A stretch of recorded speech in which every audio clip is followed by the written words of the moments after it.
доктор Билол Филипс дар саҳифаи интернетиаш навишта аст: оё дарк кардае ки ҳар он чизе ки ту дар ин дунё фикр мекунӣ туро ҳеҷ гоҳ ором ва қаноатманд намегардонад. ҳеҷ чизе ҷойи холигии дили туро пур намекунад ба ҷуз як нафар ки барои пур кардани он ҳадаф қарор гирифтааст ва он Аллоҳ аст.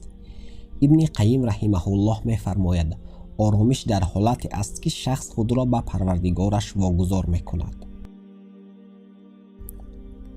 доии фаластинӣ Маҳмуд Ал-Ҳасанот дар саҳифааш навишта аст: ҳатто иблис ҷуръати бад гуфтан ба Парвардигорашро накардааст ва гуфтааст: бииззатик, қасам ба бузургият, Худоё ҳоли ҷавонони моро ислоҳ кун. доктор Закир Найк дар саҳифааш навишта аст: зуҳури марде аз қаҳтон ки аз тарафи мардум итоат мешавад.